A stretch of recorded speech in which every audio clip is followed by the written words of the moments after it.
Someone suddenly tagged me in the school parent group. Mia's mom, I noticed the lunches you pack for your daughter are quite fancy. Starting tomorrow, make an extra portion for my son. I'm not asking for a favor, I'll give you $10 a day. If you think about it, you'll make a decent profit by the end of the month. I looked at the message on my screen and felt nothing but disbelief.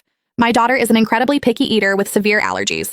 Every ingredient I use is flown in from specific organic farms. A single meal cost me over $500 to prepare. And now, someone wanted to buy it for $10? I replied directly in the group, no. I didn't expect Mia to come home from preschool the next day crying. She told me a classmate had snatched her lunchbox and the teacher called her selfish for not sharing. Fine. Since you want to play dirty, don't blame me for ending your career. I stared at the constant notifications popping up in the parent group and almost laughed out of sheer anger. The person messaging me had a profile picture of her and her son. Her display name was Braxton's mom. Seeing that I hadn't replied immediately, she sent several more messages in a row. Mia's mom, are you there? My Braxton hasn't had much of an appetite lately, but he really liked the look of Mia's lunch. It's not like it's a big deal. You're already cooking anyway, so making a bit more won't hurt. $10 a day is a lot. You can get a meal at a fast food joint for that. I know being a single mom isn't easy, so just take it as extra grocery money. The condescending tone of her messages made my skin crawl. I have no idea where she got the idea that I'm a struggling single mother.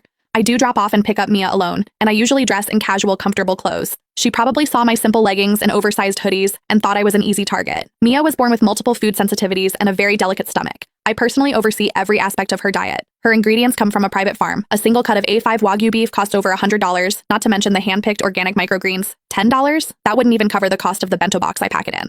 I didn't feel like wasting my breath, so I typed a short response. I'm busy, and my daughter's meals are very expensive. $10 won't cover it. I thought a firm rejection would shut her up. Instead, she sent a long voice note to the group.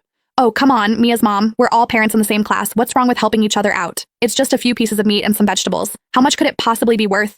You're acting like you're serving gold on a plate? Plus, why feed a girl such expensive food? She's just going to grow up and get married anyway. My Braxton is a boy. He needs the nutrition to grow. You really lack perspective. The heat rose in my chest as I listened to her voice. I couldn't believe I was hearing such backward, sexist garbage in this day and age.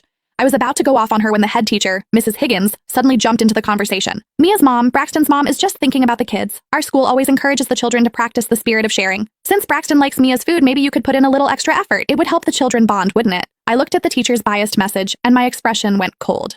I had just moved Mia to this elite private preschool, thinking the high tuition meant a better environment. I didn't realize the teachers were just as bad. I ignored the rest of the messages and tossed my phone aside. Let them say whatever they want. There was no way in hell I was cooking for that brat. The next afternoon, I went to pick Mia up from school. As soon as I reached the classroom door, I saw Mia standing alone in a corner. Her eyes were red and puffy. She had clearly been crying for a long time. My heart shattered. I ran over and pulled her into my arms. Mia, baby, what happened? Who hurt you? The moment she saw me, she burst into fresh sobs, clutching my shirt with her tiny hands. Mommy, I'm hungry and Braxton took my lunch.